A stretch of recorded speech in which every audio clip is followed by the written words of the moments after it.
Olá, pessoal! Vamos para mais uma aula? Hoje teremos a Anete Rodrigues dos Anjos, né? Doutora Anete Rodrigues dos Anjos, porque a pessoa também é advogada. A doutora Anete Rodrigues dos Anjos vai falar sobre racismo, identidade e legislação. Anete Rodrigues dos Anjos é especialista em estudos africanos e afro-brasileiros, é professora de língua portuguesa e literatura, e tem formação também em psicanálise e direito e em gestão pública educacional.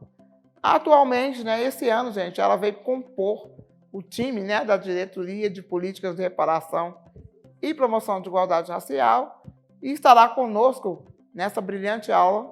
Eu tenho certeza que vocês vão gostar muito da aula. Ela estará disponível para responder as perguntas de vocês. Então, bora lá para a aula. Sou Anete Rodrigues dos Anjos, sou advogada e professora de língua portuguesa e literatura. Sou servidora municipal, atualmente estou trabalhando como secretária executiva do COMPIR. Sou uma mulher negra de pele clara. E é exatamente por ser uma mulher negra de pele clara é que eu entendo a importância de sabermos o que é racismo, o que é que perpassa a questão racial no Brasil. Hoje eu estou usando uma blusa vermelha, com um colar multicolorido, tenho cabelos castanhos, curtos, estão começando a ficar grisalho. Uso óculos e estou com um brinco também em tom vermelho e laranja. Estou numa mesa no meu local de trabalho. Aqui na nossa mesa tem alguns livros, o Estatuto da Igualdade Racial, o Plano Municipal de Promoção e Reparação da Igualdade Racial, a saúde da população negra. Isso é o nosso trabalho do dia a dia.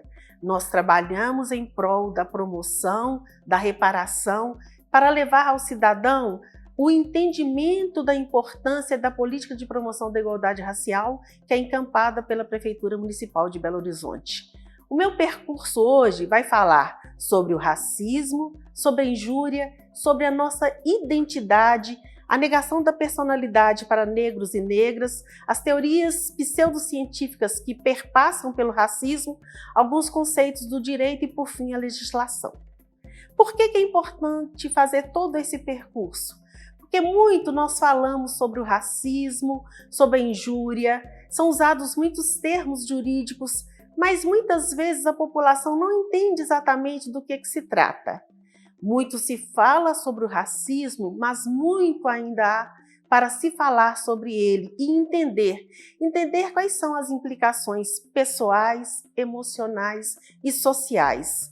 E por mais que cientistas políticos, filósofos e sociólogos e demais pesquisadores se debrucem sobre esse tema, não há como entender que, decorridos tantos anos da chamada abolição da escravatura, que por sinal é uma abolição inacabada, homens ainda escravizam homens. A sociedade, infelizmente, nega ascensão, cuidado e tratamento, direito à propriedade e ao culto religioso a negros e negras.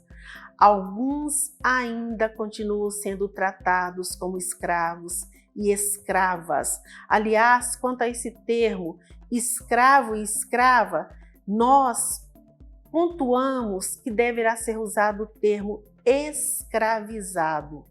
Foram homens e mulheres escravizados, homens e mulheres que foram vilipendiados em seus direitos.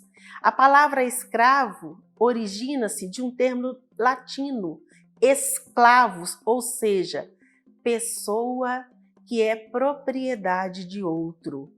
Pessoa não é propriedade, pessoa não é coisa, pessoa é indivíduo dotado de personalidade, dotado de capacidade de pensamento, dotado de se autodeterminar. Mas o que aconteceu com os nossos ancestrais é que eles foram praticamente sequestrados. Talvez a melhor palavra seria rapto. Homens e mulheres do continente africano foram retirados de suas famílias, de suas comunidades, foram julgados dos navios tumbeiros, atravessaram o mar e quando chegaram em solo brasileiro, foram avaliados, foram comprados como se mercadoria fossem. E, infelizmente, algumas pessoas ainda insistem em perpetuar essa situação, negar a homens e mulheres o direito ao conhecimento de sua história, de sua ancestralidade, de manifestar a sua cultura e de professar a sua religião.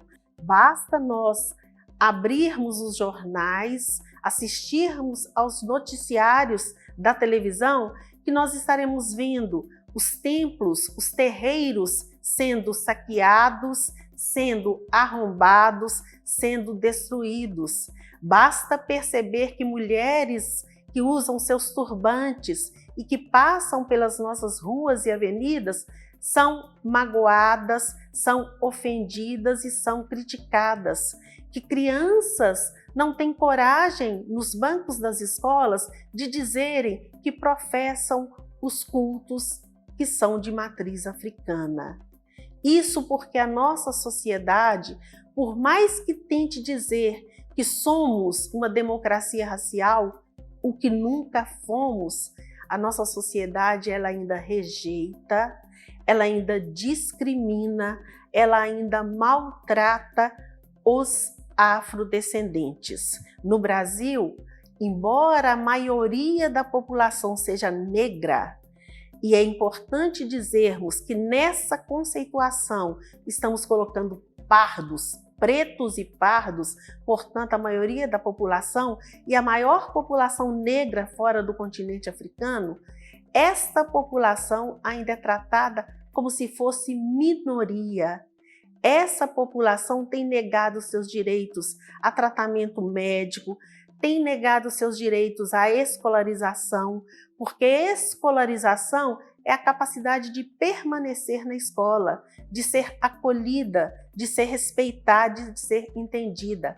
Esta população continua sendo relegada às piores condições de vida, de assistência médica. A nossa medicina ainda não conseguiu entender as especificidades, por exemplo, de uma mulher negra quando ela está grávida. Muitas mulheres negras são submetidas a tratamento vexatório no momento de trazerem à luz seus filhos, porque alguns médicos ainda acreditam que a mulher negra ela não sente dor, que ela é mais resistente à dor.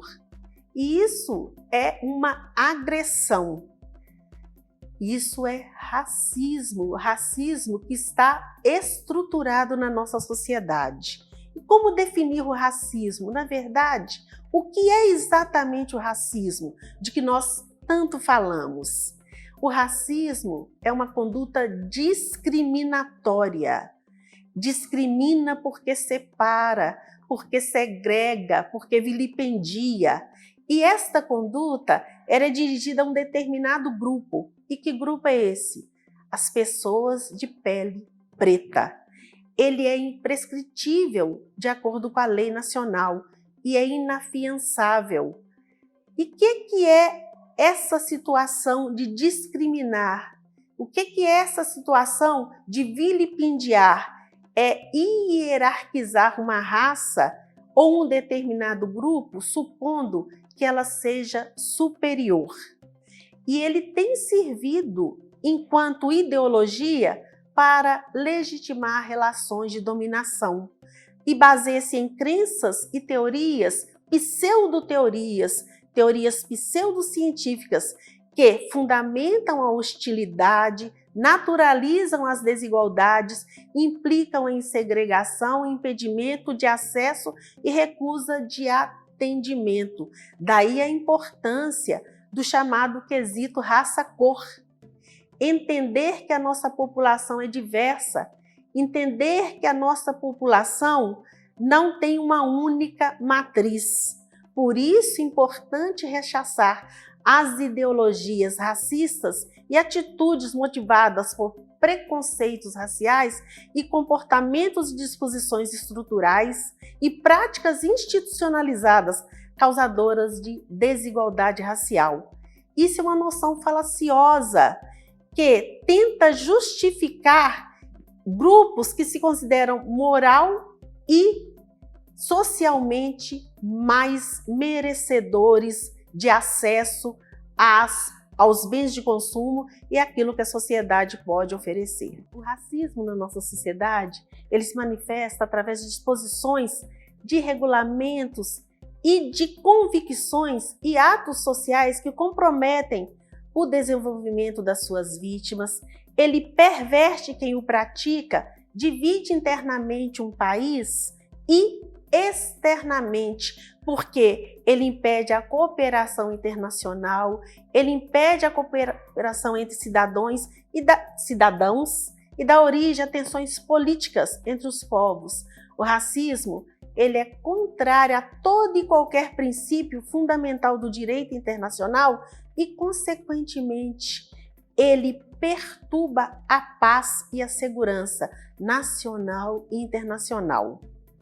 E para entender como e por que o racismo ainda ocorre, é necessário saber que o racista, ele vai negar o direito do outro, ele vai negar o reconhecimento do outro, ele vai negar a alteridade. E é importante que nós façamos um histórico da colonização no Brasil. O que aconteceu na sociedade brasileira desde o tempo da colonização? Os escravizados, eu volto a dizer, eram trazidos ao Brasil sob ferros, nos navios tumbeiros. Quando aqui chegavam, eram separados de seus familiares, viram anulados suas manifestações culturais, sua língua, seus costumes e suas tradições. Notem, uma criança, quando ela está no seio da sua família, ela está se preparando para o convívio social, para se inserir numa comunidade. Uma criança, filha de escravizados e que já nascia escrava, ela nascia sem qualquer direito, inclusive direito ao próprio nome. Quantos de nós não temos nomes originários dos nossos ancestrais africanos? Nós sequer sabemos de onde vieram nossos avós e nossos bisavós. Nossos nomes são nomes dados pelos fazendeiros, pelos proprietários de terra, pelos proprietários de escravos. O escravo, ele não tinha direito de utilizar seu próprio nome. Houve uma desumanização dessas pessoas e houve uma desidentificação.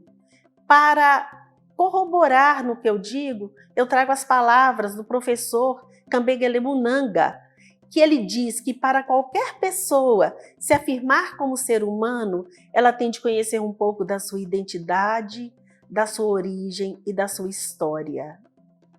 O que nós sabemos da nossa identidade negra, da nossa origem africana e da nossa história? O que nos foi ensinado até hoje? O que a história nos ensinou? Nós aprendemos nos livros de histórias que somos descendentes de escravizados.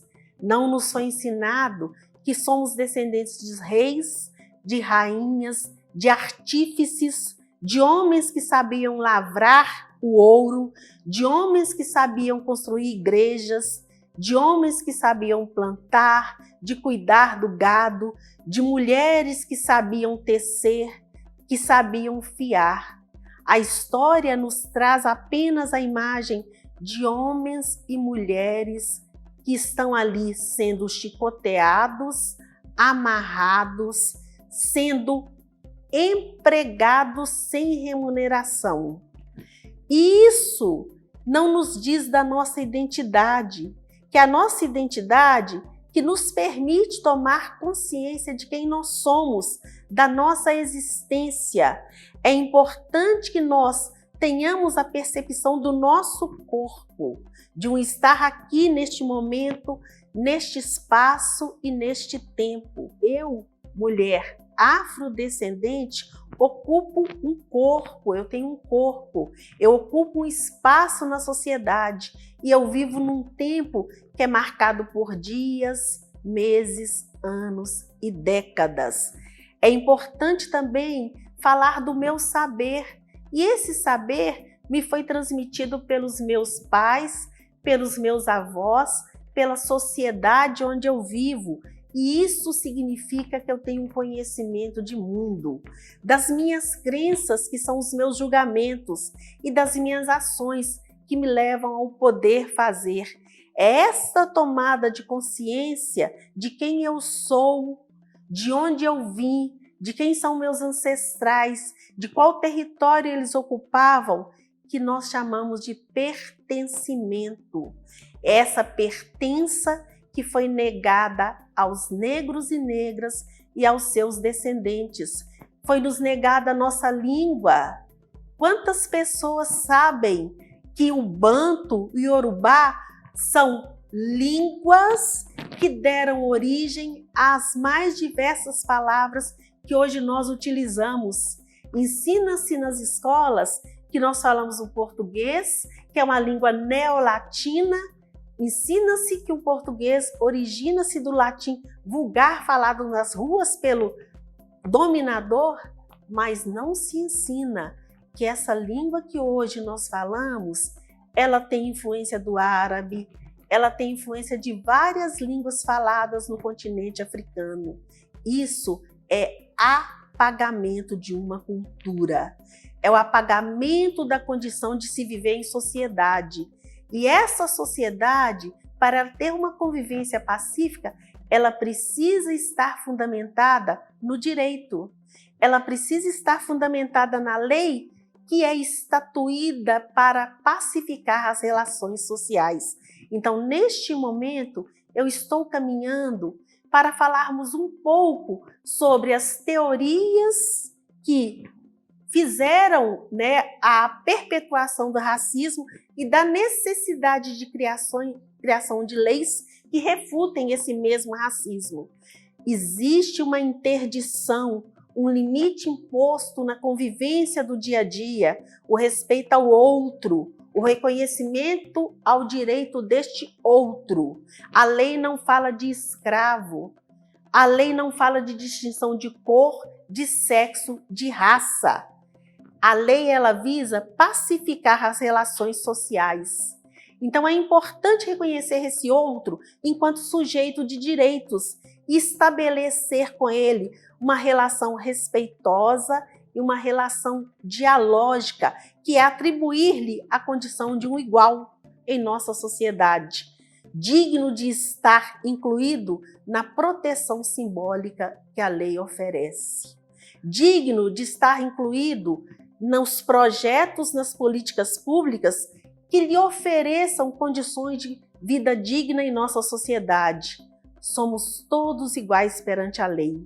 E nessa seara, é importante neste momento eu lembrar que além do racismo, muitas vezes acontece a injúria racial. E definir o que é injúria. A injúria é a ofensa à honra de alguém com utilização de elementos referentes à cor, à raça, à etnia, à origem e à religião. Quando passa uma mulher com suas contas, com seus búzios, com seu turbante, vestida de branco, nada assiste a ninguém o direito de chamá-la de feiticeira, de macumbeira, de tentar tirar aquele turbante da cabeça. Isso é injúria. E isso está previsto no parágrafo 3º do artigo 140 do nosso Código Penal. Portanto, ao falarmos dos conceitos de racismo e injúria, precisamos entender por que isso continua acontecendo. Porque este racismo, ele está estruturado em nossa sociedade. É o que nós chamamos de racismo estrutural, que nada mais é do que uma normalização e naturalização do racismo em nossa sociedade, nas relações sociais, políticas, jurídicas e econômicas. Quantos negros e negras nós conhecemos em cargos de direção? Quantos negros e negras nós sabemos que estão no topo da pirâmide social? O racismo estrutural, ele não ocorre de forma direta, ele é sutil, ele é quase imperceptível e baseia-se no nosso país no mito da democracia racial, da nossa falsa cordialidade, de uma nação homogênea. Não existe homogeneidade no Brasil. Nós somos um povo plural, multiétnico e multicultural. O racismo estrutural está nas ações que visam deslegitimar as políticas de promoção da igualdade racial. Quantas vezes nós ouvimos críticas à política de cotas raciais? As pessoas não entendem, não sabem por que dessa política de reparação, porque elas têm a falsa ideia de que todas as pessoas possuem as mesmas oportunidades. Isso nós chamamos de meritocracia. Todas as pessoas não possuem as mesmas oportunidades. E de onde vem todo esse problema? Onde surgiu toda essa questão que perpassa a questão racial? Eu posso dizer de algumas teorias chamadas de pseudocientíficas que deram embasamento ao racismo do Brasil e do mundo. Muitas vezes com o cunho da própria biologia. Citando alguns, o biólogo sueco Carlos Linneu, ele fez uma obra chamada Sistema Natural, datado de 1758, que dividiu em 4 categorias raciais. E essas teorias ultrapassaram as fronteiras da biologia e serviram de defesa aos mais diversos propósitos atrozes, políticos, raciais, como a escravidão, o nazismo alemão e o apartheid sul-africano. Depois dessa teoria veio Arthur de Gobineau, que publicou um livro chamado Ensaios sobre a Desigualdade das Raças Humanas. E pasmem-se, não somente validou a teoria e a ideologia racista, mas consolidou a teoria de Carlos de Linneu. E, além disso, teve extrema influência no desenvolvimento das políticas racistas na Europa. Ele veio ao Brasil em 1869 e, após a visita, ele disse que nem um só brasileiro tem sangue puro, porque os exemplos de casamentos entre brancos e negros eram tão disseminados no Brasil que as nuances de cor do nosso povo são infinitas, causando uma espécie de degeneração, tanto nas classes baixas quanto nas classes mais altas. E não foi apenas Arthur de Gobineau que justificava a escravidão. O filósofo francês Montesquieu declarou-se favorável à escravidão, dizendo-a necessária ao desbravamento das Américas. E por que não falar da Igreja Católica, que fechou os olhos para a escravidão, que fechou os olhos à dominação branca, que fechou os olhos aos maus tratos, às chicotadas e chibatadas? Isso quando falamos em teorias e em omissão. E apenas para finalizar essa parte dessas teorias pseudocientíficas, nós tivemos um médico, Nina Rodrigues, que analisou a formação do nosso povo e a presença negra no nosso território, baseado nas teorias do italiano Cesare Lombroso.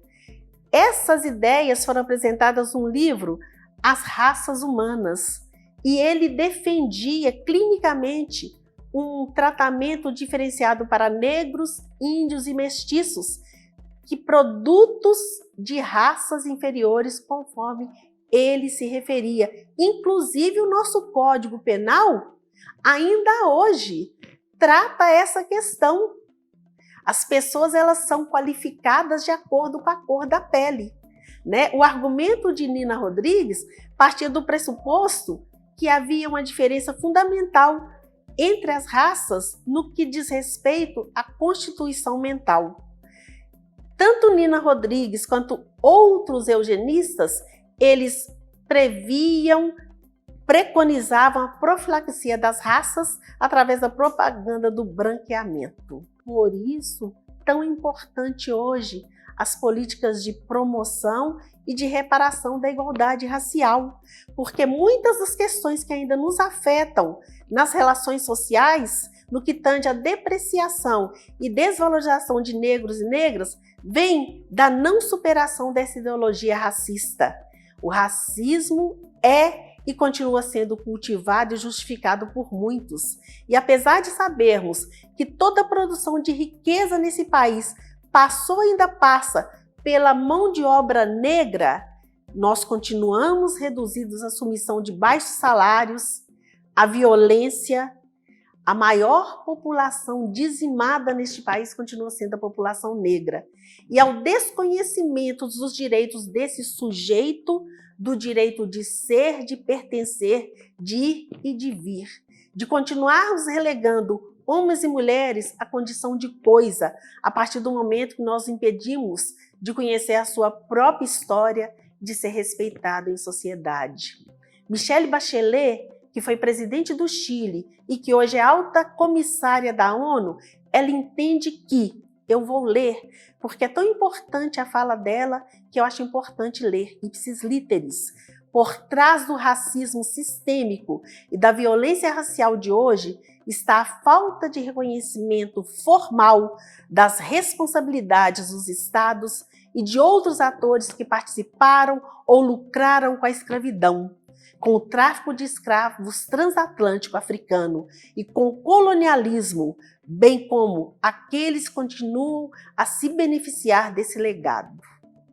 É uma fala irretocável, porque a pergunta que não pode calar: a quem interessa a manifestação, a manutenção e a continuidade de ações raciais, de racismo e de injúria? Por que decorridos tantos anos e nós temos uma legislação muito avançada, nós temos o avanço da ciência, por que isso ainda acontece? Por que ainda existe divisão racial, que nada tem de biológico, ou melhor, não se sustenta cientificamente? Por que apenas negros e negras, ciganos, indígenas e outras etnias continuam sofrendo com atos discriminatórios, racistas e xenófobos? Por isso que são necessárias as garantias legais.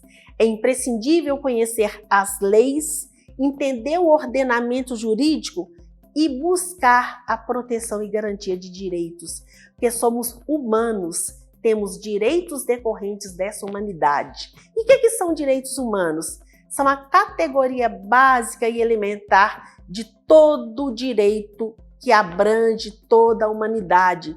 São as garantias fundamentais como saúde, segurança, alimentação, escolaridade e liberdade, não havendo, portanto, distinção de cor, de gênero, de nacionalidade, religião, orientação sexual ou raça. Qual que é a lei que rege os direitos humanos? É a proclamada na ocasião da Assembleia Geral das Nações Unidas, a chamada Declaração Universal dos Direitos Humanos, que tem 30 artigos, mas o mais importante dela, desses artigos na nossa fala de hoje, é o que diz: todos os seres humanos nascem livres, iguais em dignidade e direitos, são dotados de razão e consciência, e devem agir uns em relação aos outros com espírito de fraternidade. Não existe escravo e não deve existir escravizado. O colonizador, escravizador, desde sempre se considerou superior. Então, é importante nós entendermos que a lei existe aí para proteger a todos e todas. Eu quero falar um pouquinho sobre essas terminologias jurídicas. O que é uma lei? O que é um decreto? O que é um tratado? Lei é uma norma de conduta. De uma maneira bem simples, dentro do âmbito jurídico, ela tem o objetivo de limitar ações das pessoas que convivem numa determinada sociedade, impondo regras a serem respeitadas. Decreto está abaixo da lei e pede o atendimento a um ditame da Constituição Federal. Ele não tem natureza jurídica, mas é expedido por autoridade competente. Pode ser uma autoridade como um prefeito, como um governador, como o próprio presidente da República. Tratado é todo acordo formal escrito e celebrado entre estados ou organizações e convenção é a base para a elaboração de leis. Estatuto é uma lei ou conjunto de leis que direcionam, disciplinam as relações jurídicas entre pessoas. Para nós, o Estatuto da Igualdade Racial é um instrumento normativo, ferramenta de monitoramento da política pública e ação afirmativa. Falando do Estatuto da Igualdade Racial, é importante falar do SINAPIR, que é o Sistema Nacional de Promoção da Igualdade Racial, criado em 2013, que através dele se promove a organização, a articulação de políticas públicas e serviços que visam garantir a efetivação da igualdade de oportunidades e defesa de direitos em âmbito do território nacional. Eu disse no início da minha fala que eu trabalho no COMPIR. COMPIR é o nosso Conselho de Promoção da Igualdade Racial. É de extrema importância conhecer e saber do que se trata COMPIR, porque os Conselhos de Promoção de Reparação da Igualdade Racial são instâncias políticas participativas, elas visam segurar a participação e o controle social na gestão da política de promoção da igualdade racial. É um espaço de representação comunitária, é um espaço de participação da sociedade civil em diálogo com as instâncias governamentais.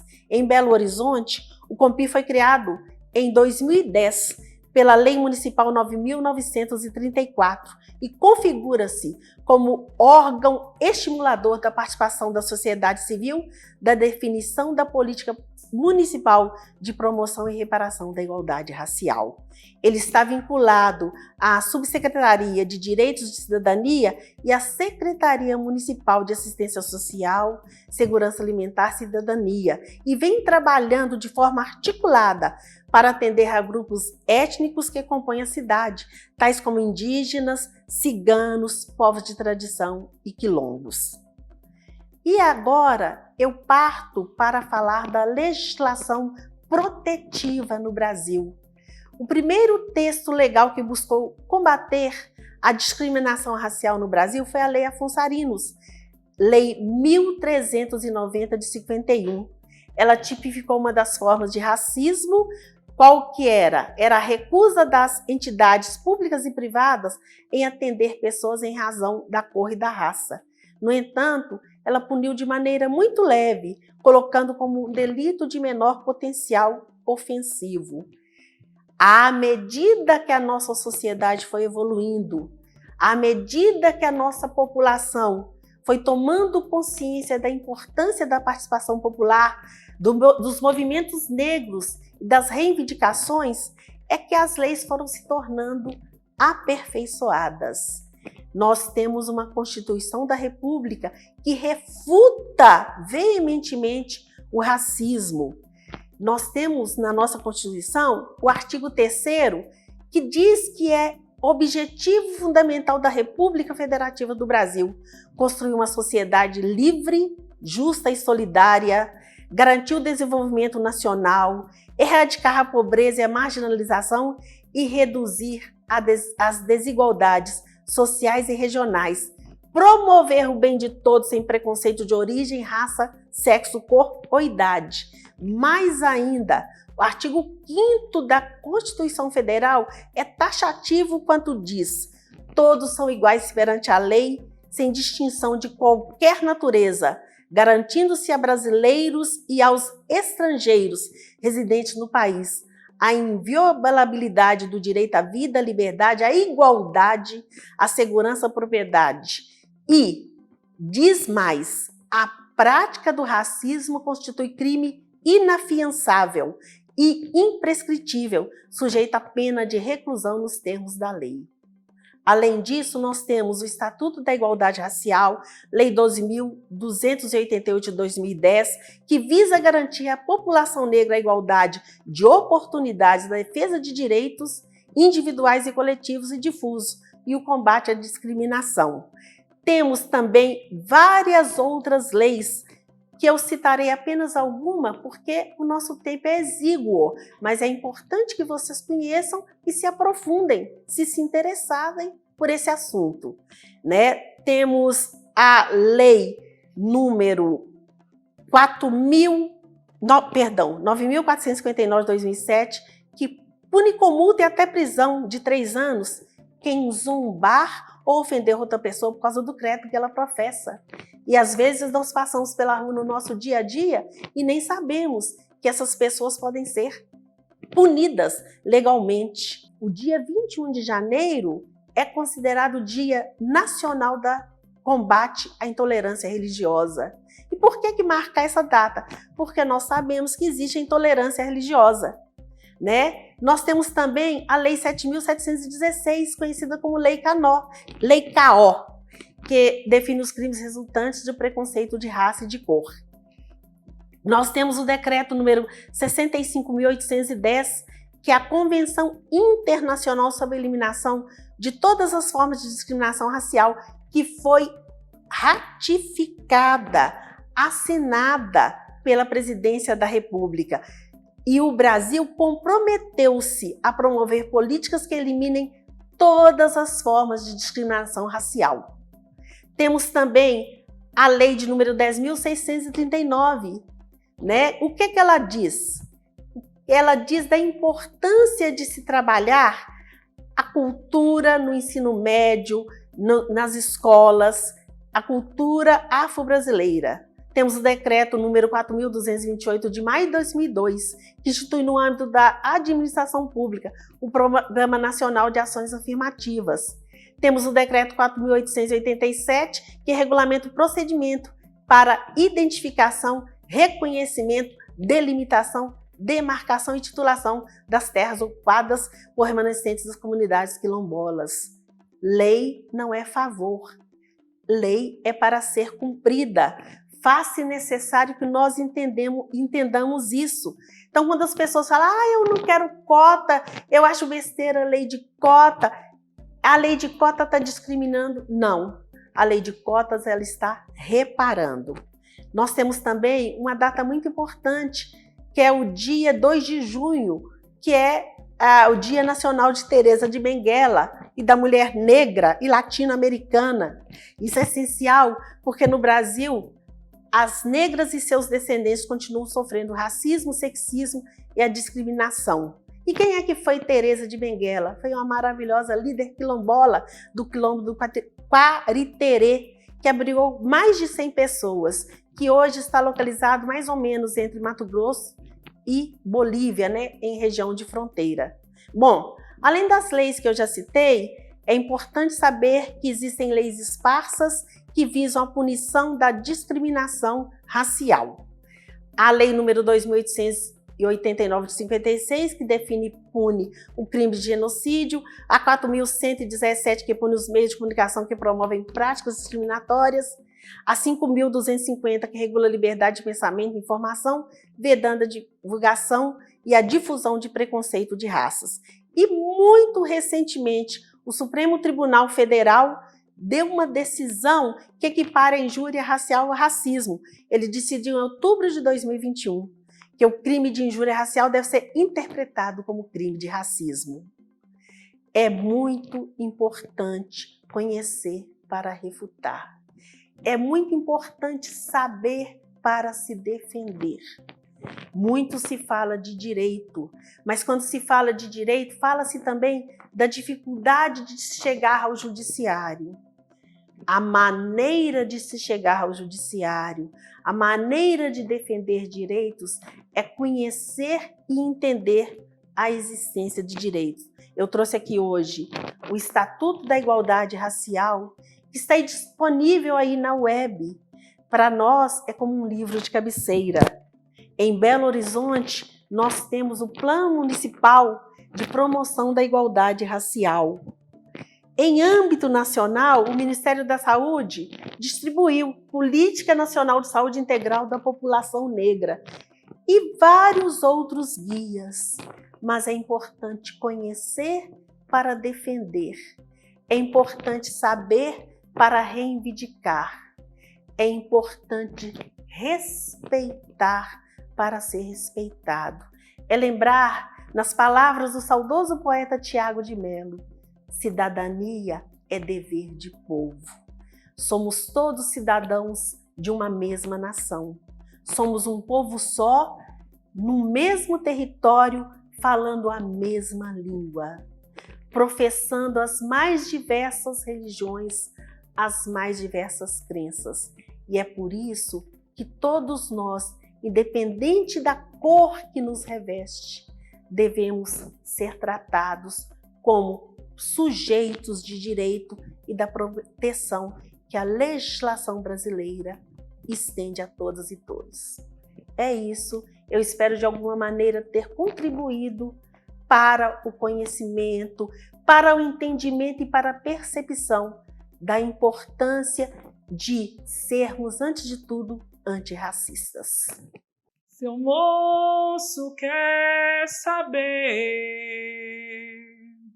eu vou contar num baião a minha história pro senhor. Seu moço, preste atenção. Eu vendia pirulito, arroz doce, mangunzá. Enquanto eu vendia doce, a meninada estudar. Minha mãe, tão pobrezinha, não podia me educar. E quando era de noitinha, a meninada ia brincar. Ai, meu Deus, como te inveja de ver Joãozinho contar.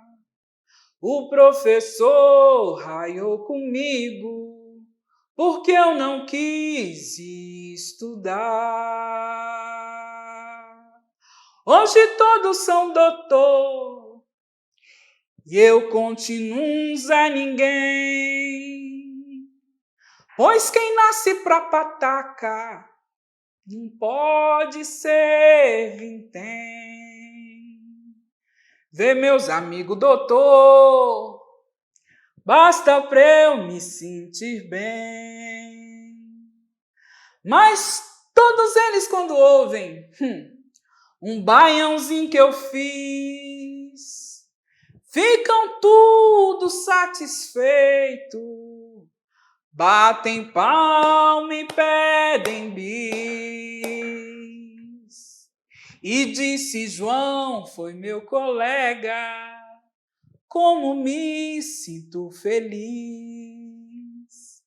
Mas o negócio não é bem eu, é Mané, Pedro, Romão, que também foram meus colegas. E hoje vive na periferia, no sertão, no gueto, nas ruas. Não puderam estudar e nem sabe fazer baião. Não puderam estudar e nem sabe fazer baião.